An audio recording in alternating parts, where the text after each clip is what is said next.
The Project Let's Talk production started at the beginning of the semester. At the time of recording, many epidemic prevention measures were in place at Taiwan Tech. We made sure that we took all the necessary precautions during our work. Hi, I'm Wannie. Welcome to our show. Again, I am here with my wonderful co-host, Stefanie. Hi everybody, I'm Stefanie. I'm German and working here at Taiwan Tech. And then here are our two guests. Maybe you introduce yourself. Hi, I'm Jiyu and I'm an exchange student who comes from Korea. Oh. And yes. Hi, I'm Heidi and I'm also at Taiwan Tech as a student and I'm Taiwanese American. Okay, I know, Heidi, that you have been working for the AIA, the Association of International Affairs. Oh, that is which is a student club, right? Yes. And you're a volunteer there. Yeah. So, maybe you would like to share some experiences with us why you like this it's not a job, but this volunteering experience, and what you're doing. Just let us know a little bit about it.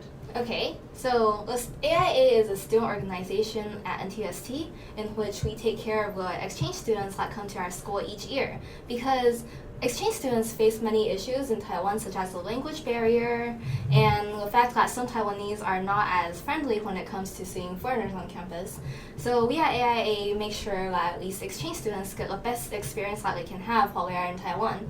And for now, this year, I am the coordinator, which means I send the emails telling them to come to our parties. I'm sure you have received them. And we also organize different events, such as we usually have a welcome party. We have some events for special occasions. We usually have a winter solstice party. Okay. Yeah, we teach them to write calligraphy, and then we also cook some tangyuan. Tangyuan, yes, yeah, yes. like dumplings. Yes. And then we also celebrate Mid-Autumn Festival and Christmas because we're very multicultural. Right. Yeah, and then at the end of the semester we have a farewell party so that we can all see what we've had this year, and then we can reminisce on everything that we saw and heard and had fun. Oh. Yeah. So This year? this year, well, a lot of our events have been canceled, but still, I still send emails to interact with our exchange students in case they need some fun. And we take them out to night markets. We eat outside. So it's not necessarily a large event where we have 60 people crammed in one classroom to play games, but still we have our ways to have fun, and also to introduce them to our culture. Yeah. So, as a fellow member of AIA, how do you think we are doing? Oh, I think 10. 10 out of 10. Yeah, really 10. So from a scale of 1 to 10, Jiyu just gave you a 10. Yeah. Ching ching. Yay! Yes. Da-da-da-da. Okay. Why did you decide to join or work for AIA? Last year, I participated a few times. Like, I was a club member while there were other people on the comedy team. And I did enjoy some of the events. I didn't have time to participate in all of them. But because I know that exchange students have a hard time sometimes.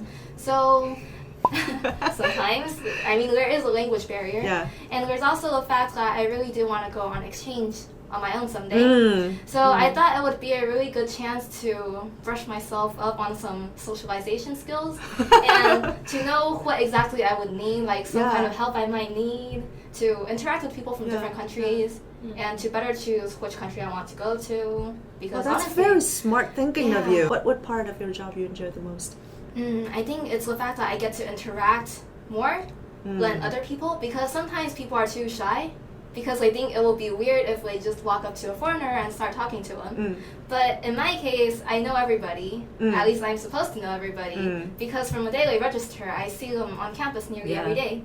So it won't be weird if I just say, hey, where are you guys going tonight? Go to a bar? I want to come too. No, I can't. I'm busy. But if it's a good job, it's a good job because it's not weird if I go interact with them. Right. And then I can tell them about the things that I find nice about Taiwan. How was it That's for really you? cool. to be like the buddy, like to be buddied? How is it for you, the experience?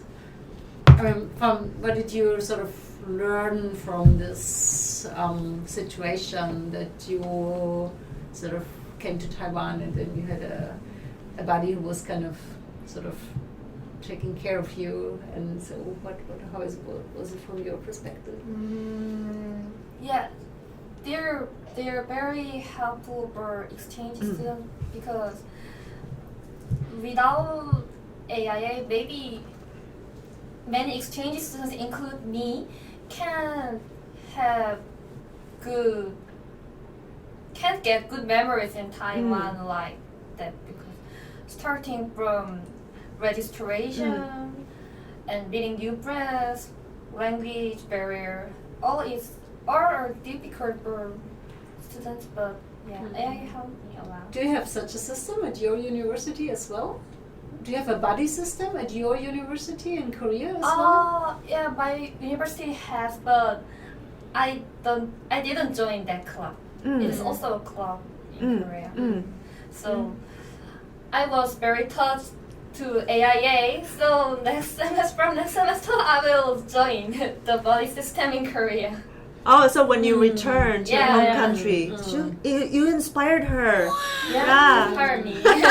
So Jiyu will become like a buddy for the exchange students who do their study abroad in Korea, right? So you can talk about the Stefanie can talk about the number of students. I mean, this semester actually we didn't have as many exchange students as we would usually have. Usually, how many did we have? We have, well, depending a bit on the winter and then in summer, but for this term, I think that 120 were admitted, and then about I think 15 did not register.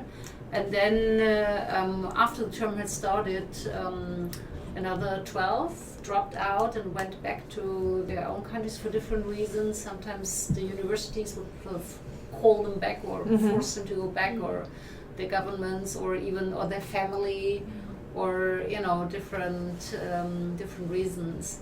So maybe you sort of also experienced this kind of also, like there was certainly some uncertainty among exchange students on whether to stay or whether to go back. Did you come into this conundrum of having, or this dilemma of having to decide whether to stay or whether to go back? Oh, actually, I received mail quite many times to decide to stay or go back to Korea from a university. And actually, many students who go to abroad as an exchange student go back to Korea. They decided, but I didn't decide to go back because here is Taiwan, and Taiwan is one of the safest countries in the world about coronavirus. So You decided to yeah, stay. I decided to stay. Okay. But there were many recommendations to go back. So Heidi, you because you work very closely with exchange students, and Stefanie has just share with us the numbers have dropped a little bit this semester.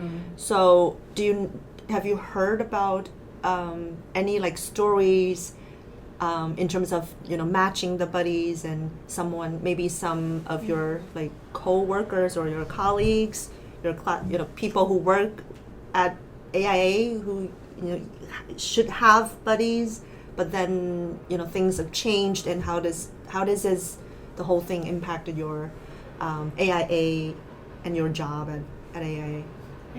We actually had this friend. We spent a lot of time, the president and I, to match all the people who wanted a buddy with the people who were coming. Yeah. So we spent actually, I think, 3 hours without resting, Wow. just to match these people. And Because there was a decrease in the number of exchange students, there were about 30 people less than we were expecting from the very beginning. And then, so a lot of people who applied for maybe a larger number of buddies were not able to get the full number of buddies that they wanted. For example, some people who applied for 4 buddies because last year we had a lack of Taiwanese buddies. This year we had a lack of 4 buddies. So it was a really large problem for us to have to match these people with less people than we expected. So we had to choose between who should have more buddies and who should have less buddies. So this really took a long time, and that's how it impacted us. And then what's even worse is that one of our friends, he applied for 2 buddies. So we actually did send him 2 buddies.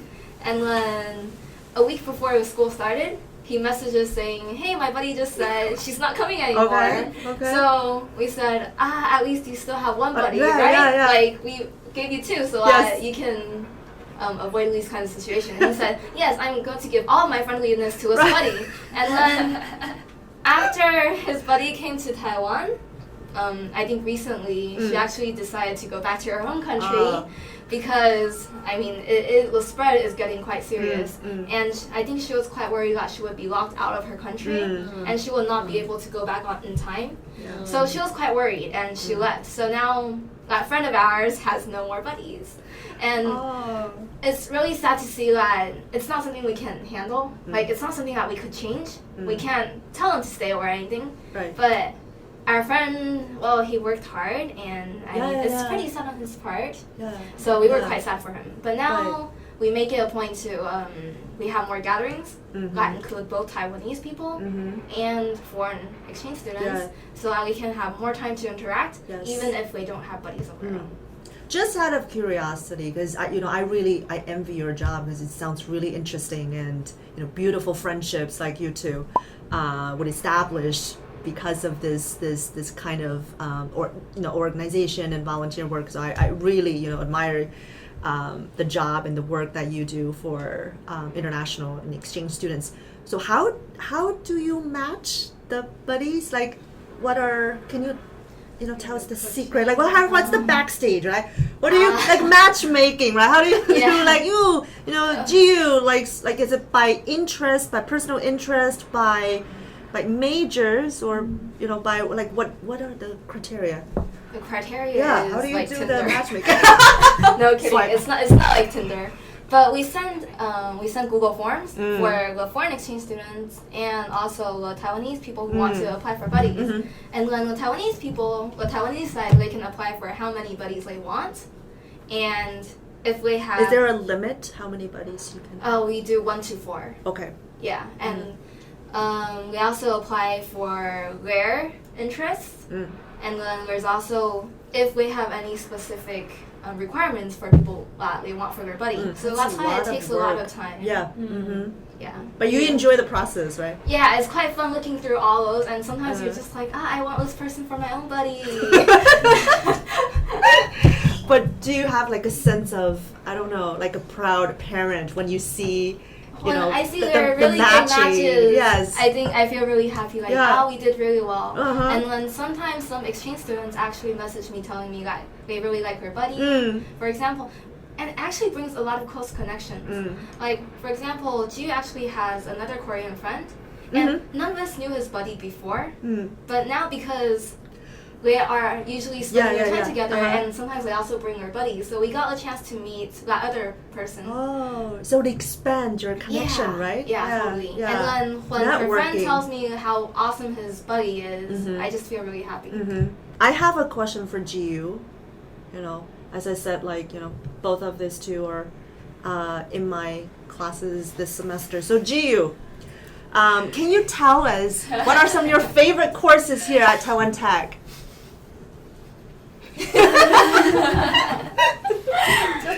just kidding. Every classes are very good and helpful for me, but I choose 2 courses. Okay. One is yours. Of course. Thank you. I had it my freshman year. Thank you. Yeah. Yeah, best course. And the other is same class. One of our AF Applied Foreign Language class. The course's name is Teaching children, teaching English to children. Ah, okay. Why do you like that course? What's fun about or interesting or valuable about that course? The case of teaching English to children, when I take this course, I feel like I'm a child because the teaching style is something different from other courses because we taught how to teach children. Yeah. So I'm very interested in the method of teaching English. Yes. Yeah. So it is good. Okay. And your class, I felt like I am one of the main characters in your classes because you gave me many opportunities to join the course, and I'm very impressed that you try to remember all of students' names making name card, and I think you try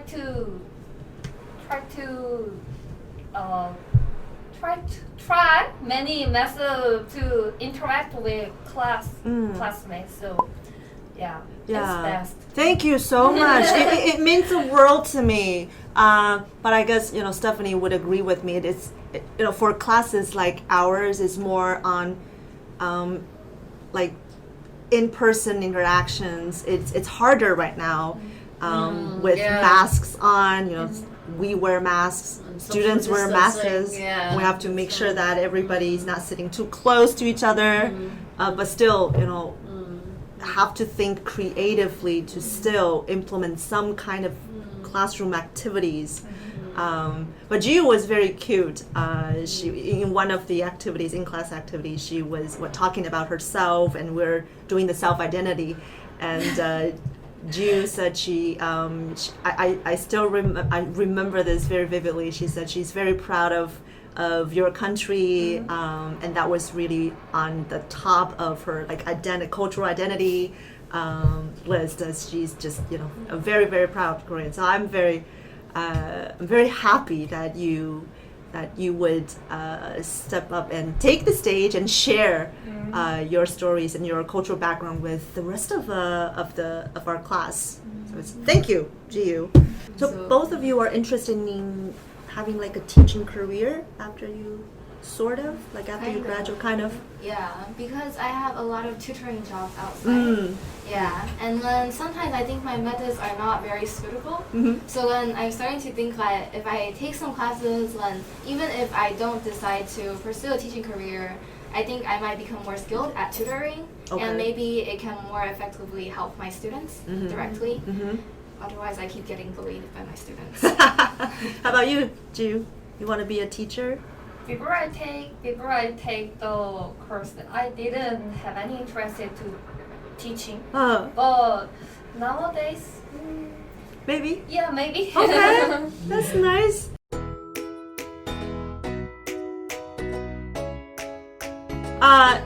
Now it's one of our favorite segment of the show is the Fabulous Four.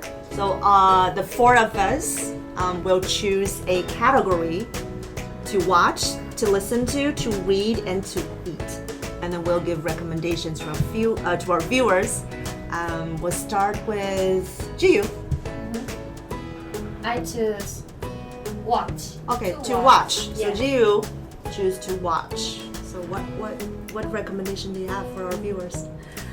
Oh, I was very surprised to meet some of my Taiwanese friends know one of our Korean famous culture song. So the name of the video and song is Jarapapa. Jarapapa with serious bass. And we record dance. Okay, so we'll record dance.